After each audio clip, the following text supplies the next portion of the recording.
Dear students, a very good morning to you all.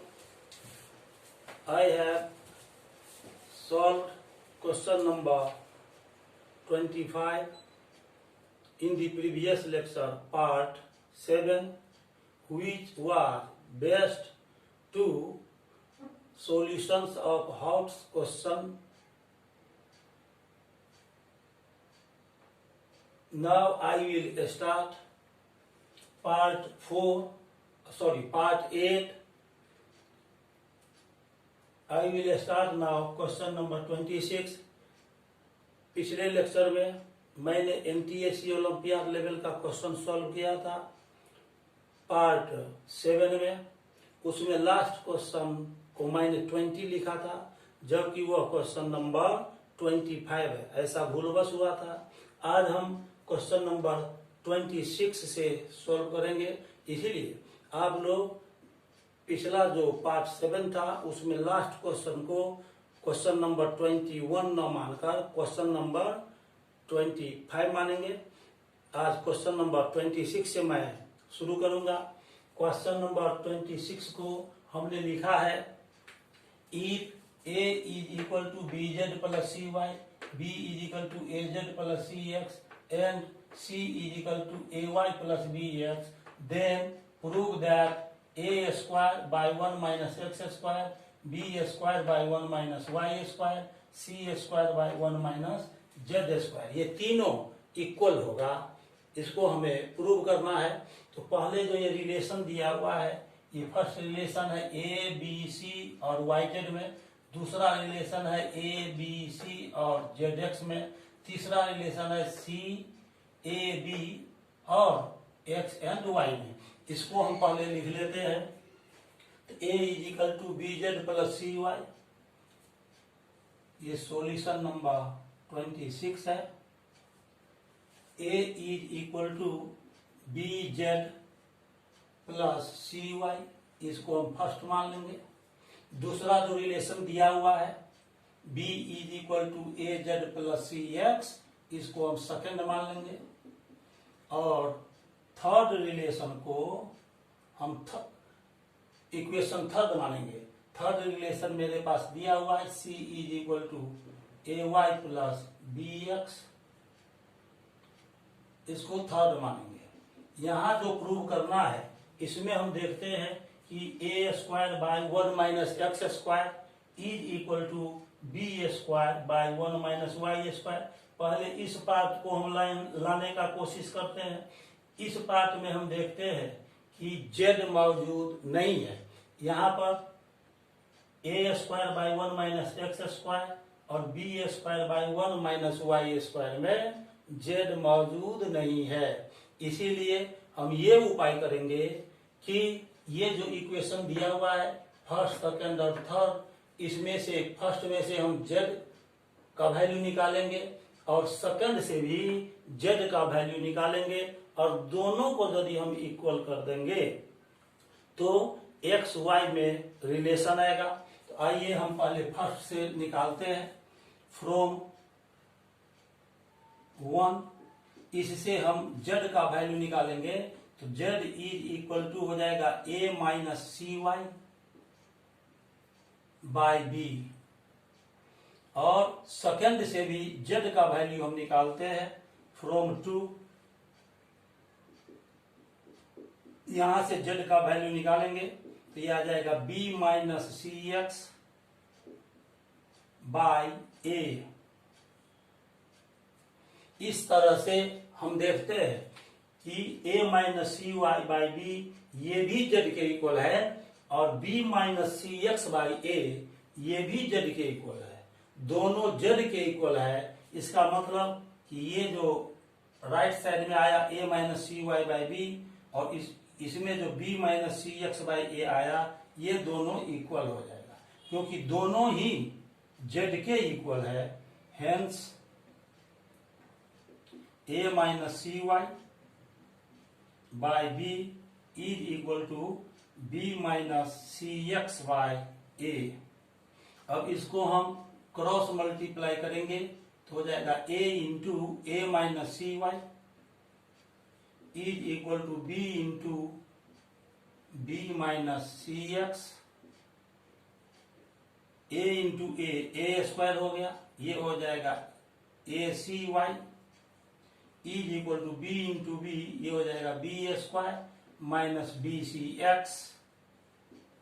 और B square को left side लाएंगे और a C y को right side ले जाएंगे, तो a square minus B square is equal to, ये माइनस ए सी वाई है, राइट साइड जाएगा तो पॉजिटिव हो जाएगा, a C y minus b c x. अब a square minus B square is equal to, इस दोनों से सी को कॉमन ले लेना है, तो यहां हो गया ए वाई माइनस बी एक्स। अब a y minus b x का, ए वाई माइनस बी एक्स का हम वैल्यू निकालेंगे, तो सी इधर मल्टीप्लीकेशन में दूसरे साइड आएगा तो ये डिवाइड में हो जाएगा, इसीलिए a y minus b x is equal to हम लिख सकते हैं a square minus B square divided by c, a square minus B square divided by c, इसको हम फोर्थ मान लेंगे। अब यहां पर जो वैल्यू आया फोर्थ में a y minus b x का, वह इक्वल है a square minus B square by c के। यहां पर हम लेफ्ट साइड में देखते हैं a y minus b x है, और यहां हम देखते हैं थर्ड में कि a y plus b x का वैल्यू दिया हुआ है, तो इसको हम लिख सकते हैं from 3 a y plus b x is equal to C, A y plus b x is equal to c. ये थर्ड में दिया हुआ है, थर्ड में ये दिया हुआ है। तो इस दोनों को अब हम मल्टीप्लाई करेंगे, इसको हम यहां पर फिफ्थ मान लेते हैं, ये फ्रॉम 3 आया है, 3 में हमने ए वाई प्लस बी एक्स का वैल्यू सी निकाला था। अब 4 और फिफ्थ को मल्टीप्लाई कर देंगे, multiplying fourth and fifth, we है। अब इस दोनों को मल्टीप्लाई करके हम देखेंगे, लेफ्ट साइड को पहले मल्टीप्लाई करेंगे, a y minus b x into a y plus b x is equal to, अब राइट साइड को मल्टीप्लाई करेंगे, a square minus B square divided by c, a square minus B square by c into सी।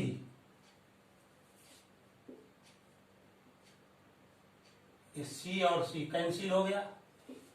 अब a y minus b x into a y plus b x, इसको solve करेंगे, ये formula पर आ गया, आप जानते हैं ए minus B into A plus B is equal to A square minus B square. इस तरह से इसको जब ब्रेक करेंगे तो आ जाएगा a y whole square minus b x whole square is equal to A square minus B square, ये a square Y square minus B square x square is equal to A square minus B square.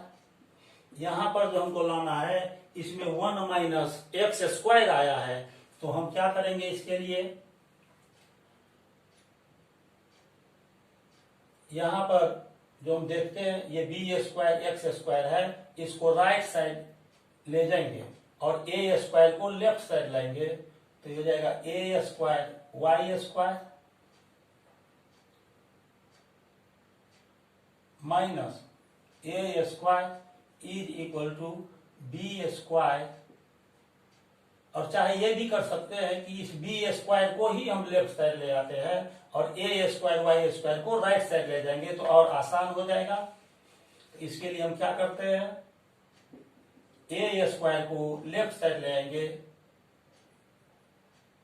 A square को left side ले आइए तो हो जाएगा, या B square को left side लाइए, इस बी स्क्वायर को यहाँ लेफ्ट साइड लाएंगे तो बी स्क्वायर दोनों से कॉमन हो जाएगा, ये निगेटिव है ये इधर आ जाएगा तो पॉजिटिव हो गया, तो B square minus B square x square is equal to A square, और ए स्क्वायर वाई स्क्वायर को हम राइट साइड ले जाएंगे तो ये माइनस हो जाएगा a square Y square, b square दोनों से कॉमन ले लेंगे तो यहाँ बच जाएगा 1 minus x square is equal to, अब इससे ए स्क्वायर कॉमन ले लेंगे तो यहाँ आ जाएगा 1 माइनस वाई स्क्वायर।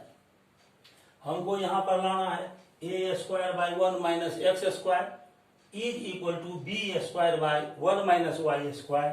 तो हम इसको लेकर आगे बढ़ेंगे, एक स्टेप और आगे बढ़ेंगे।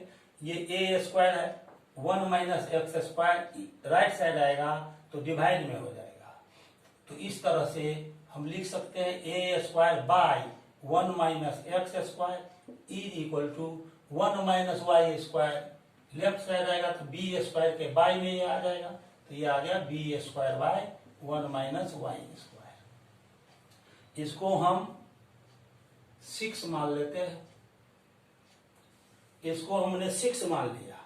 अब ये दोनों पार्ट हमारा इक्वल आ चुका है। अब B square by 1 minus Y square is equal to C square by 1 minus Z square लाने का कोशिश करेंगे। यहाँ बहुत ही क्लियर है कि b square by 1 minus Y square और c square by 1 minus Z square में एक्स इस पार्ट में कहीं भी नहीं आया है। तो हम करते ये है कि ये जो फर्स्ट सेकेंड और थर्ड दिया हुआ है इसमें हम देखते हैं कि सेकेंड इक्वेशन में और थर्ड इक्वेशन में एक्स आया है। अब हम एक्स को एलिमिनेट करना चाहते हैं, इसके लिए सेकेंड से एक्स का वैल्यू निकालेंगे और थर्ड से भी एक्स का वैल्यू निकालेंगे और दोनों को इक्वेट कर देते हैं। तो from 2 x is equal to, यहां से x का वैल्यू निकाल लेंगे तो x is equal to b minus a z divided by c. यह आ गया फ्रॉम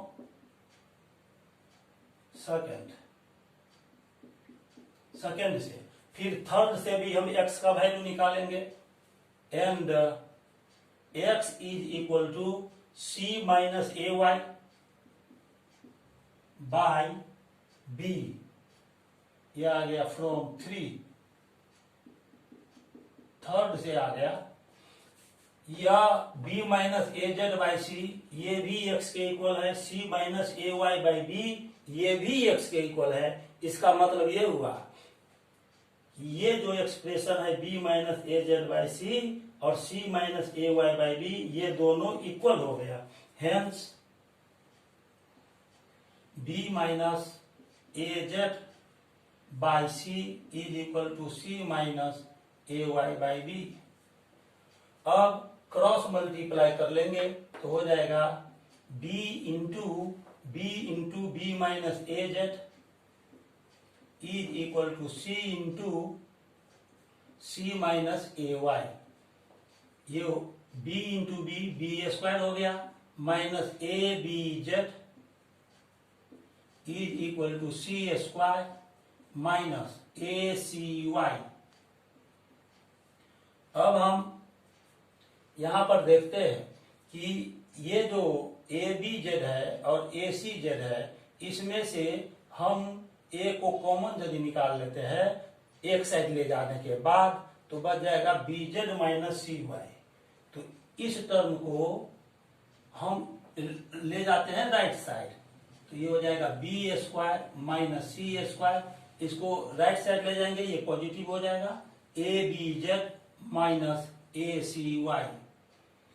तो B square minus C square is equal to, इस दोनों टर्म से ए को हम कॉमन ले लेते हैं, ए इंटू बी जेड माइनस सी वाई। इस प्रकार से हम बी जेड माइनस सी वाई का वैल्यू निकालना चाहते हैं, तो उसके लिए ए को लेफ्ट साइड ट्रांसफर कर देंगे तो हो जाएगा B square minus C square divided by A, B square minus C square divided by A is equal to B Z minus C Y. ये जो रिलेशन आया इसको हम अब इसको मान लेंगे 7th। आप देखते हैं कि यहां पर फर्स्ट इक्वेशन में बीजेड प्लस सी वाई आया और 7th इक्वेशन में बीजेड माइनस सी वाई आया। दोनों को हम मल्टीप्लाई कर देंगे, मल्टीप्लाइंग। अब मल्टीप्लाई करेंगे फर्स्ट को और 7th को, मल्टीप्लाइंग 1 and 7 वी गेट। अब इसको मल्टीप्लाई कर रहे हैं तो यहां पर लेफ्ट साइड में ए है, यहां पर लेफ्ट साइड में b square minus C square by a है। तो हो जाएगा a into b square minus C square divided by a is equal to b z plus C y और इंटू बीजेड माइनस सी वाई। यहां पर ए और ए कैंसिल हो गया, ये हो जाएगा B square minus C square is equal to, ये बीजेड को ए मान लेंगे, सी वाई को बी मान लेंगे, तो ये हो जाएगा a plus b into a minus b. तो इसके लिए फॉर्मूला होता है a square minus B square. तो इस तरह से इसको हम लिख सकते हैं B square Z square minus सी स्क्वायर वाई स्क्वायर। यहां पर हमको लाना है 1 माइनस वाई स्क्वायर। इसके लिए हम क्या करेंगे, इस सी स्क्वायर को राइट साइड ले जाएंगे और बी स्क्वायर जेड स्क्वायर को लेफ्ट साइड ले आएंगे। तो हम लिख सकते हैं बी स्क्वायर और minus B square Z square is equal to, ये माइनस सी स्क्वायर राइट साइड जाएगा तो पॉजिटिव हो जाएगा, सी स्क्वायर माइनस सी स्क्वायर वाई स्क्वायर। अब इस दोनों से बी स्क्वायर को कॉमन ले लेंगे तो ये हो जाएगा 1 minus Z square is equal to, यहां से सी स्क्वायर दोनों टर्म से कॉमन लेंगे तो यहां बच जाएगा 1 माइनस वाई स्क्वायर। हमको लाना है B square by 1 minus Y square. तो इसके लिए हम क्या करेंगे, ये देखते हैं यहाँ पर क्लियर है, 1 माइनस वाई स्क्वायर यहाँ मल्टीप्लीकेशन में, इसको लेफ्ट साइड लाएंगे तो डिवाइड में हो जाएगा। तो B square by 1 minus Y square is equal to, और यहाँ पर सी स्क्वायर है डिवाइडेड बाय, ये 1 माइनस जेड स्क्वायर मल्टीप्लीकेशन में है, राइट साइड ले जाएंगे तो डिवीजन में हो जाएगा। यहाँ पर इसको हमने 6 माना था, इसको हमने 7 लिया, इसको हम 8 मान लेंगे। इस रिलेशन को हम 8 मान लेते हैं, 8 मान लिया इसको।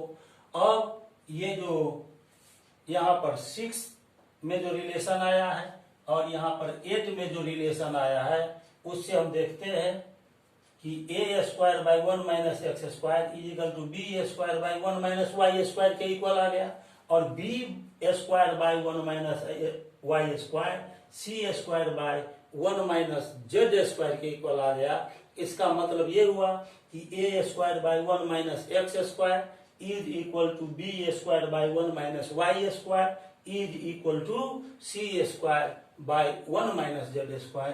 तो हम लिखेंगे फ्रॉम 6 and 8,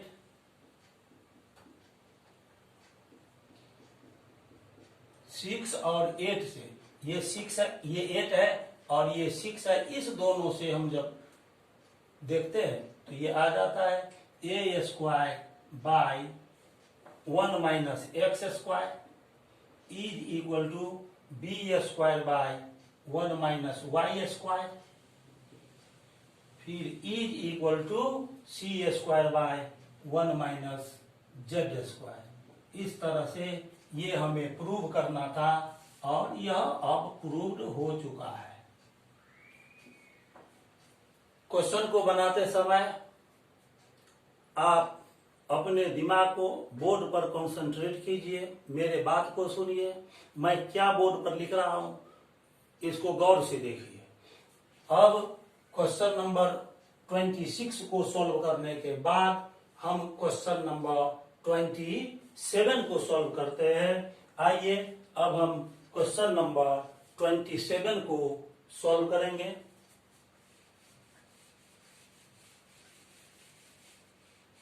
क्वेश्चन नंबर 27, दिया हुआ है बोर्ड पर राइट साइड। जब तक मैं इसको इरेज करता हूं तब तक आप क्वेश्चन को गौर से देखिए और सोचिए ये किस तरह सोल्व होगा।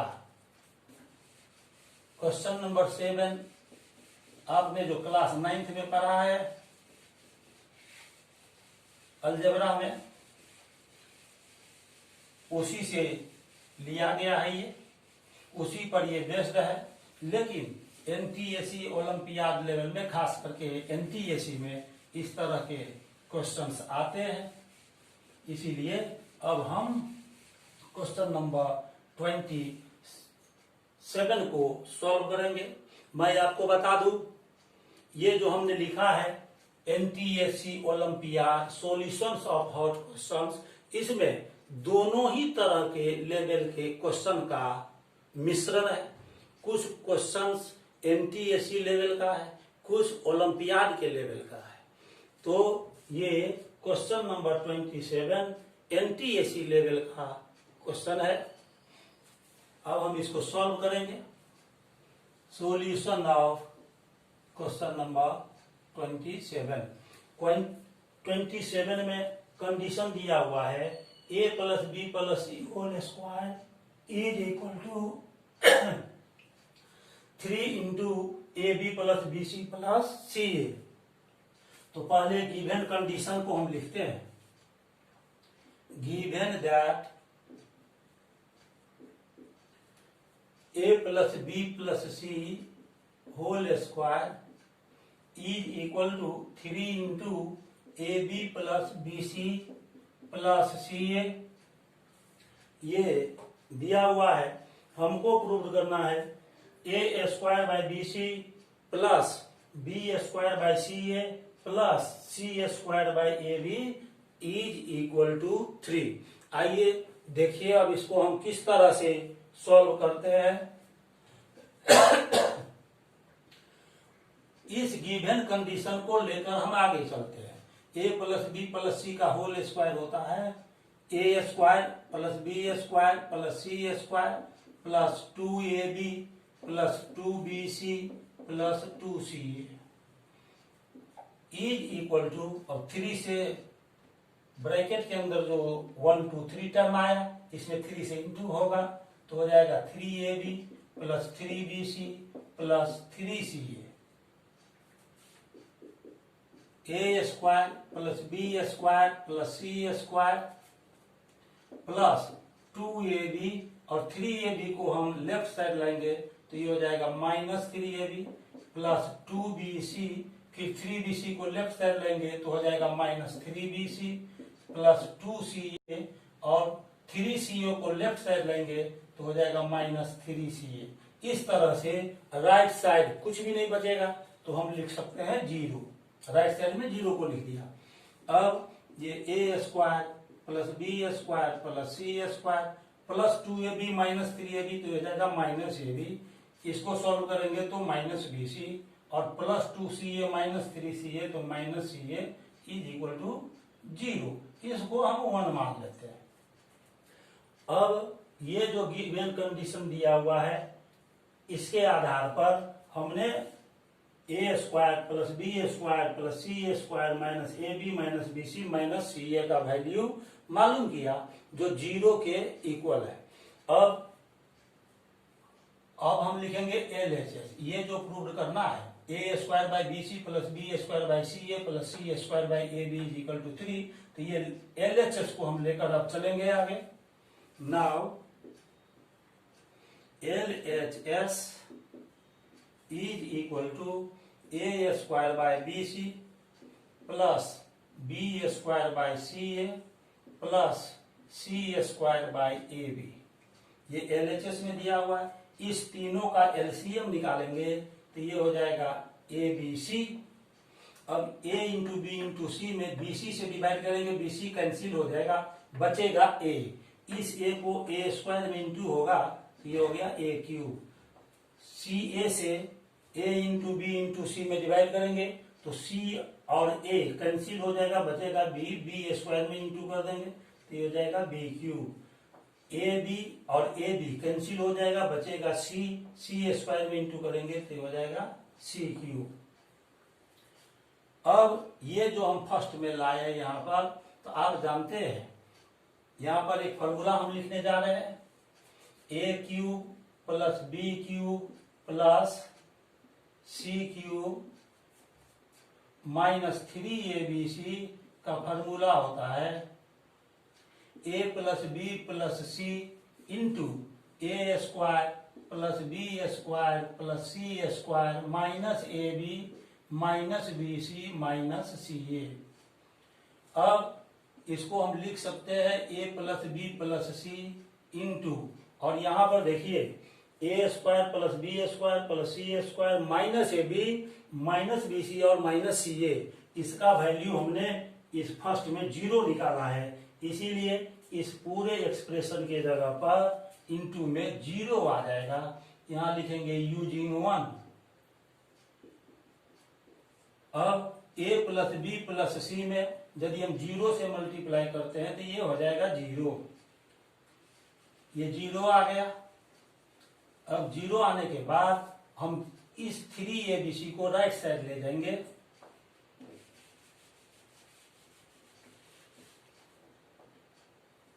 ए cube plus b cube plus c cube minus 3abc का वैल्यू 0 आया, इसीलिए a cube plus b cube plus c cube equal to हो जाएगा 0, ये राइट साइड लाएंगे तो प्लस 3abc, 0 में 3abc को याद करेंगे तो ये आ गया 3abc। तो इस तरह हमने a cube plus b cube plus c cube का वैल्यू 3abc निकाल लिया।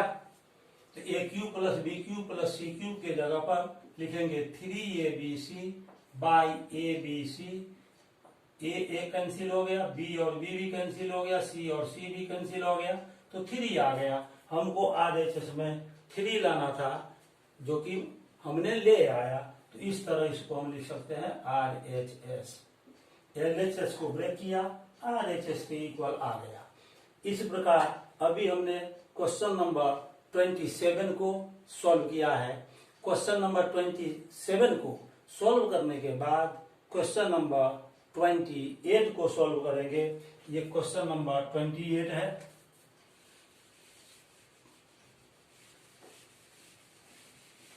आप धैर्य बनाए रखिए और अपने दिमाग को, ब्रेन को बोर्ड पर कंसंट्रेट करके रखिए।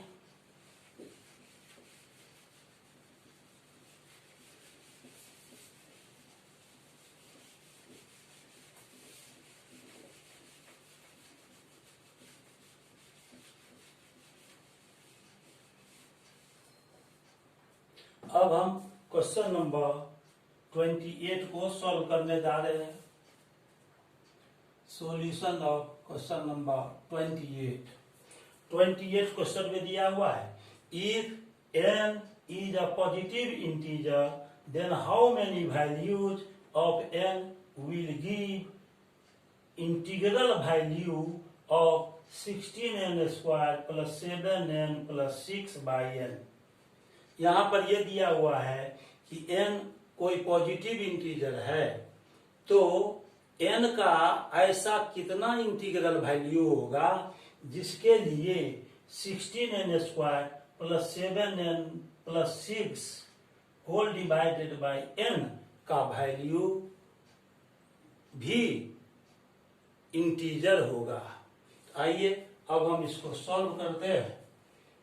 n दिया हुआ है, n is a positive integer, n ये पॉजिटिव इंटीजर दिया हुआ है। अब हम इस एक्सप्रेशन को लिखते हैं 16n square plus 7n plus 6।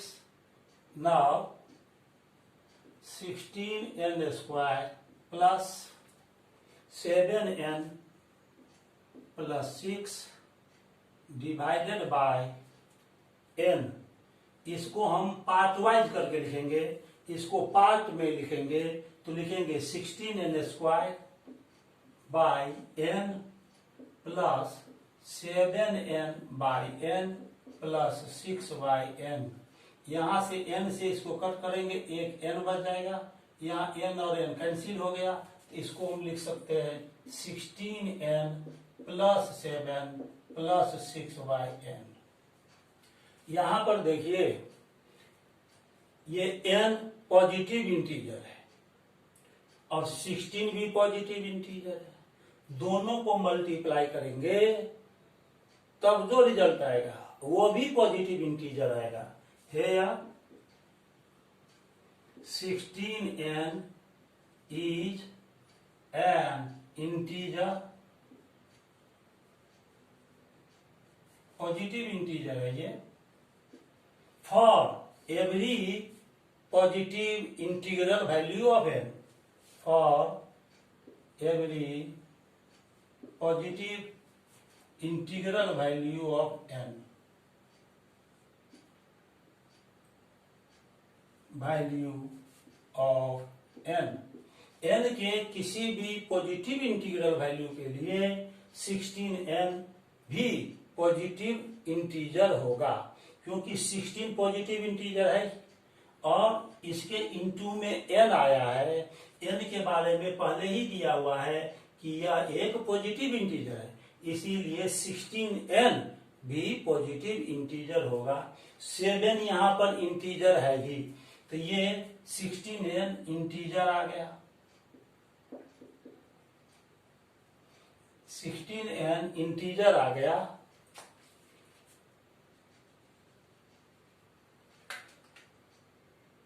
Seven भी इंटीजर है, पॉजिटिव इंटीजर है। अब जो ये 6/n है इसको हमें इंटीजर लाना है,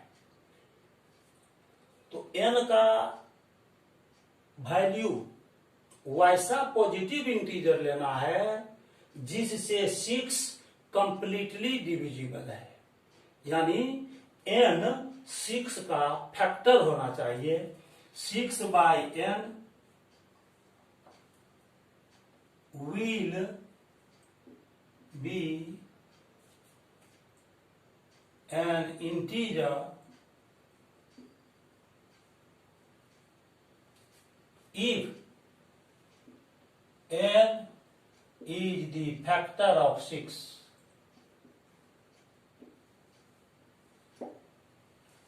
ये इंटीजर तभी होगा जब n 6 का फैक्टर हो, और हम जानते हैं the factors of 6 are 1, 2, 3 and 6। इसका 6 का फैक्टर 1 होता है, 2 होता है, 3 होता है और 6 खुद होता है। तो ये n का 1, 2, 3 और 6, ये जो 4 वैल्यूज हुआ उसके लिए 6/n इंटीजर होगा। Therefore, for n is equal to 1, 2, 3 and 6,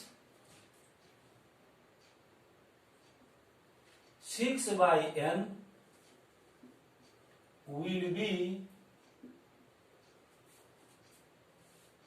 integer. यह इंटीजर होगा 6/n, n के किस वैल्यू के लिए? 1 के लिए, 2 के लिए, 3 के लिए और 6 के लिए।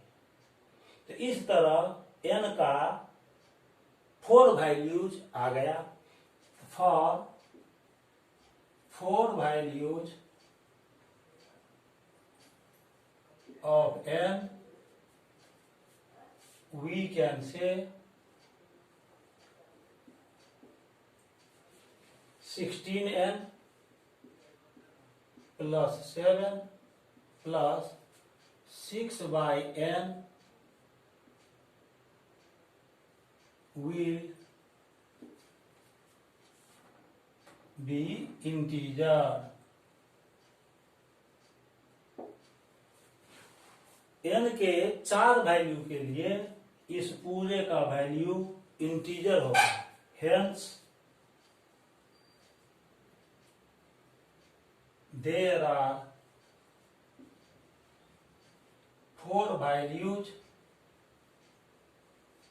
of n for which 16n square plus 7n plus 6 by n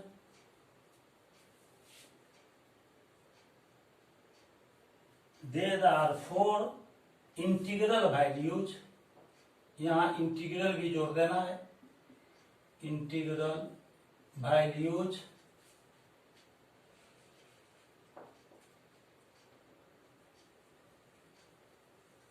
of n for which 16n square plus 7n plus 6 by n is integer. Therefore 4 values इसका आंसर हो गया। n का टोटल 4 वैल्यूज है जो कि हमने बताया 1, 2, 3 एंड 6 है, जिसके लिए इस पूरे का वैल्यू इंटीग्रल वैल्यू होगा। इस प्रकार n का 4 वैल्यूज होगा। क्वेश्चन नंबर 28 को सॉल्व करने के बाद अब हम क्वेश्चन नंबर 29 को सॉल्व करेंगे। क्वेश्चन नंबर 29 में है find the sum and product of all factors of 360। इसका मतलब ये हुआ कि 360 का जितना भी फैक्टर्स है उस सभी फैक्टर का हमको सम भी निकालना है और उस सभी फैक्टर्स का हमको प्रोडक्ट भी निकालना है। तो आइए अब हम क्वेश्चन नंबर 29 को सॉल्व करेंगे।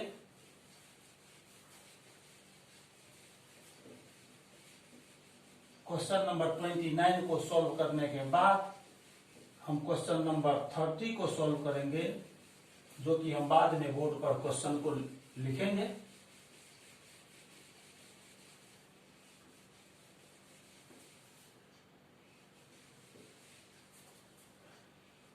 क्वेश्चन नंबर 29 को हम सॉल्व करते हैं।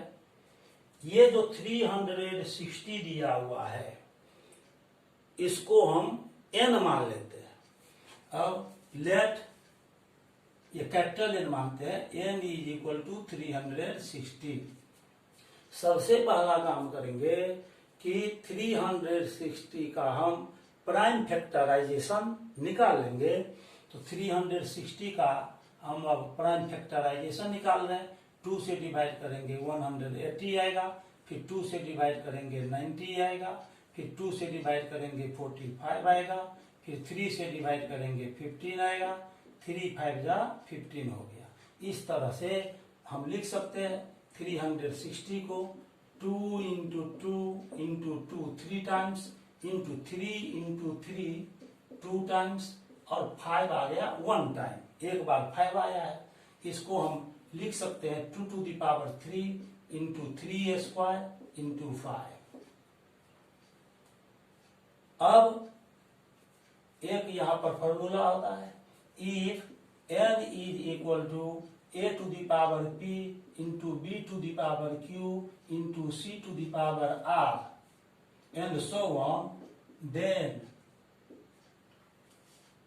यहां पर आपको 3 फॉर्मूला याद रखना है। फर्स्ट में total number of factors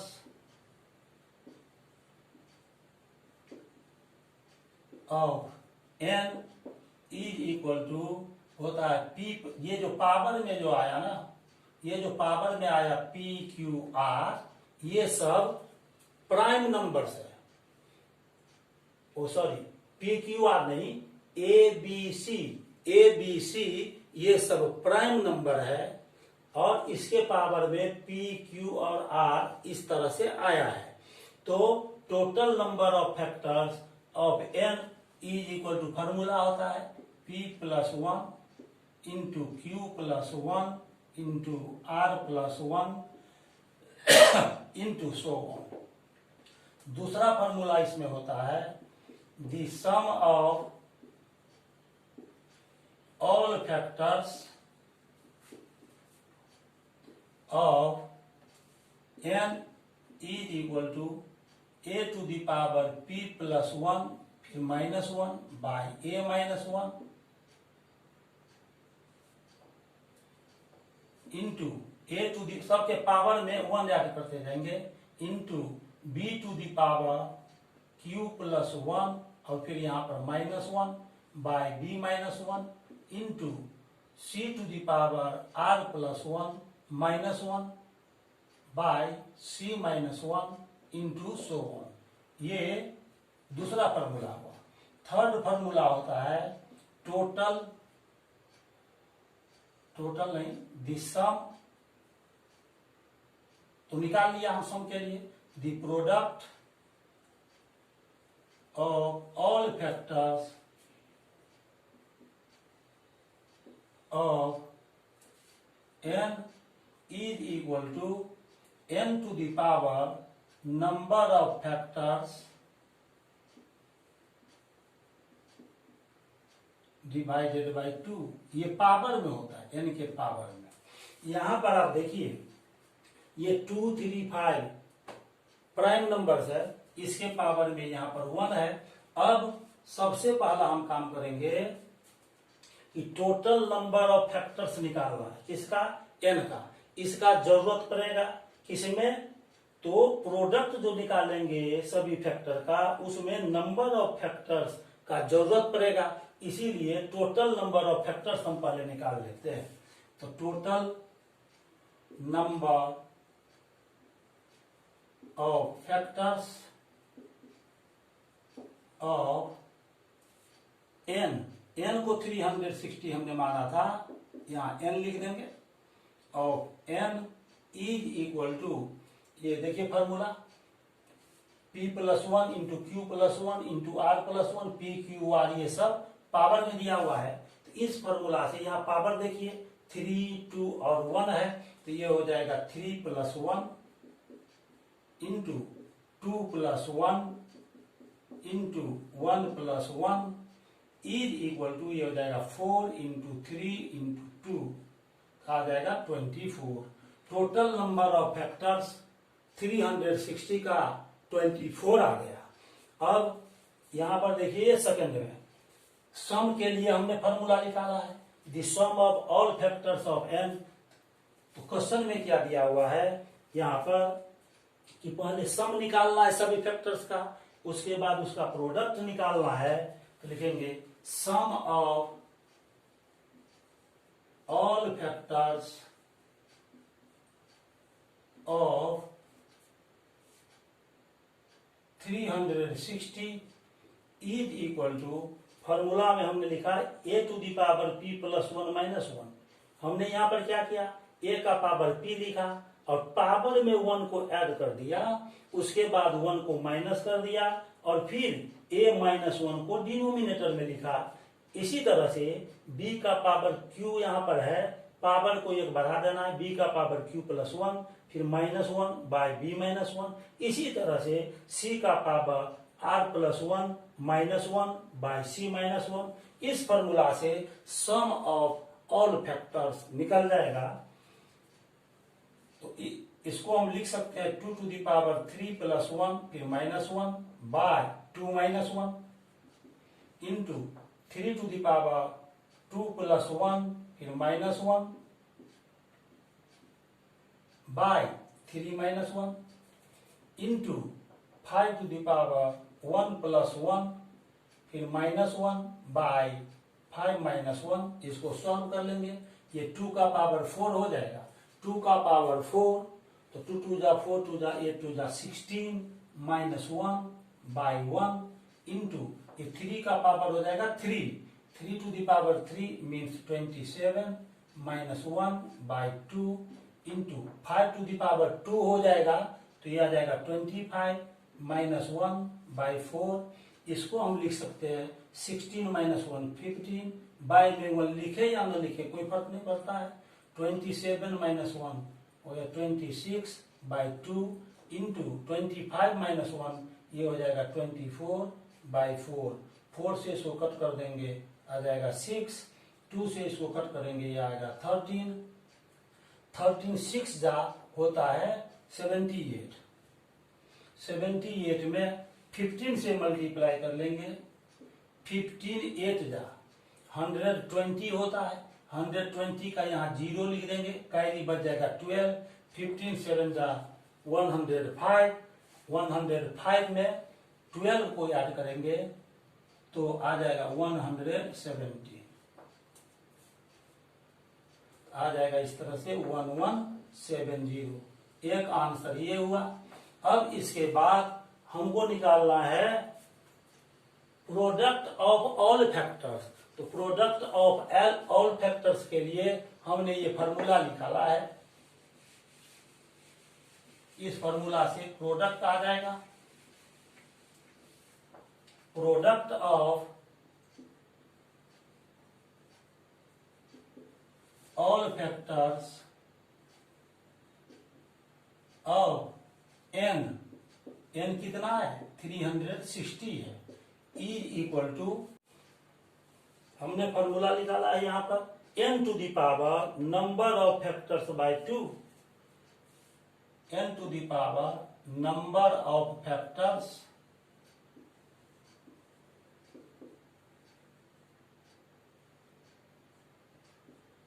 divided by 2। ये पावर में है, n कितना है 360, तो ये हो जाएगा 360 to the power number of factors हमने कितना निकाला था यहाँ पर 24, तो ये हो जाएगा 24 बाई 2। पावर में 2 से इसको कट करेंगे 12 हो जाएगा। ये आ गया 360 टू दी पावर 12। ये प्रोडक्ट ऑफ फैक्टर्स आ गया।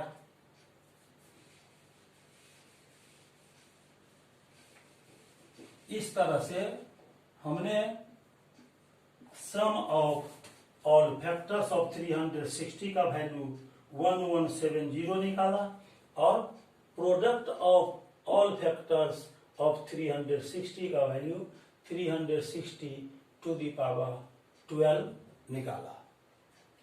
ये क्वेश्चन नंबर 29 था। अब हम लास्ट क्वेश्चन सॉल्व करने वाले हैं जो कि क्वेश्चन नंबर 30 होगा। क्वेश्चन नंबर 30 को अब हम बोर्ड पर लिख रहे हैं।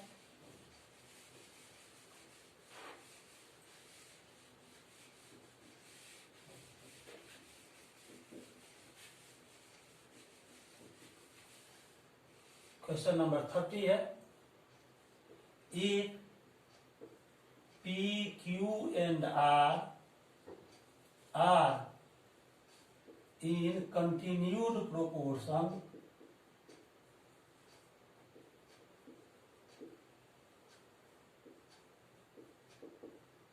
then prove that P square minus Q square plus R square is equal to Q to the power 4 into 1 by P square minus 1 by Q square plus 1 by R square। ये हमको prove करना है question number 30 में। आइए अब हम question number 30 को solve करते हैं। ये जो अभी हमने बताया ये सॉल्यूशन 29 का था। ये जो हमने अभी बनाया ये क्वेश्चन नंबर 29 था। अब हम इसको सॉल्व कर रहे हैं क्वेश्चन नंबर 30 को।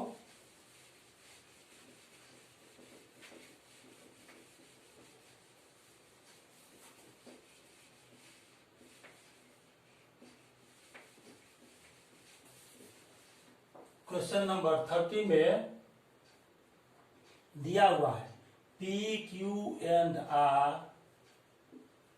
are in continued proportion।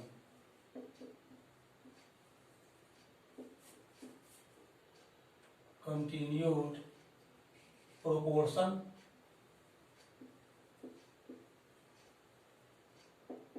इसका मतलब हुआ ये कि P is to Q is equal to Q is to R। इसके बारे में आप पहले ही पढ़ चुके हैं। तो P by Q is equal to हम लिख सकते हैं Q बाई R। अब क्रॉस मल्टीप्लाई कर लेंगे तो हो जाएगा Q square is equal to P into R. इसको हम 1 मान लेते हैं। हमें इसको RHS को ब्रेक करने में आसानी होगी। हम RHS को ब्रेक करके LHS लाएंगे। तो RHS को हम अब लिखने जा रहे हैं। RHS is equal to Q to the power 4 into 1 by P square minus 1 by Q square plus 1 by R square. अब Q टू द पावर 4 से इसमें मल्टीप्लाई हो जाएगा, तो हो जाएगा Q to the power 4 by P square. फिर Q to the power 4 को 1 बाई क्यू स्क्वायर में मल्टीप्लाई करेंगे, Q to the power 4 by Q square plus Q to the power 4 by R square. अब इसको हम लिख सकते हैं क्यू स्क्वायर का होल स्क्वायर, 2 टू जा 4 पावर है यहाँ पर, बाई पी स्क्वायर माइनस इसको कट कर देंगे इससे, तो आ जाएगा क्यू स्क्वायर। तो इसको लिख सकते हैं क्यू स्क्वायर प्लस यहाँ पर Q टू दी पावर 4 है, इसको भी हम लिख लेंगे क्यू स्क्वायर का whole square divided by R square. अब क्यू स्क्वायर का वैल्यू यहाँ पर पी आर आ गया है, ये क्यू स्क्वायर के जगह पर पी आर को यहाँ पर रिप्लेस करेंगे, तो ये हो जाएगा P R whole square by P square minus Q square. इस क्यू स्क्वायर को हम वैसे ही लिखेंगे, इसके जगह पर पी आर नहीं लिखेंगे, प्लस यहां जो क्यू स्क्वायर आया उसके जगह पर पी आर लिखेंगे, तो ये हो जाएगा P R whole square by R square. इस तरह से RHS इज इक्वल टू, अब पी आर का होल स्क्वायर है तो यहां लिखेंगे P square into R square, P square into R square divided by P square minus Q square, यहां पर क्यू स्क्वायर था प्लस, और फिर यहां से P square R square divided by R square. ये आर स्क्वायर कैंसिल हो गया, यहां पर पी स्क्वायर कैंसिल हो गया, तो ये बच गया R square minus Q square plus P square. अब पी स्क्वायर को हम पहले लिख रहे हैं, क्यू स्क्वायर को उसी के जगह पर लिख रहे हैं, और आर स्क्वायर को हम लास्ट में लिख रहे हैं। इस तरह से ये LHS आ गया। अभी हमने क्वेश्चन नंबर 30 को सॉल्व किया। आज के लेक्चर में बस इतना ही। मैं भरपूर कोशिश करता हूं कि आपको लेक्चर मेरा अच्छी तरह से समझ में आए।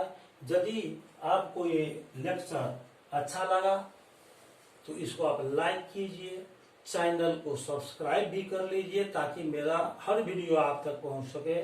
और इसके बाद इस लेक्चर वीडियो को अपने रिलेशनशिप में, अपने रिलेटिव्स में शेयर भी कर दीजिए, ताकि आपके फ्रेंड सर्किल में जो भी लोग हैं वह जहां भी रहते हैं, ग्रामीण क्षेत्रों में रहते हो, शहरी क्षेत्रों में रहते हो, उन तक ये लेक्चर पहुंच सके और कोरोना के इस महामारी के समय में मैथ सब्जेक्ट में उनकी भी अच्छी तैयारी हो सके।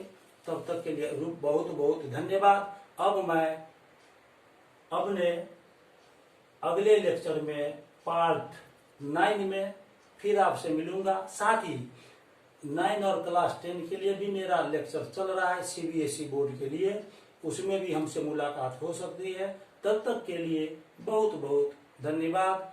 Have a nice day. Thank you.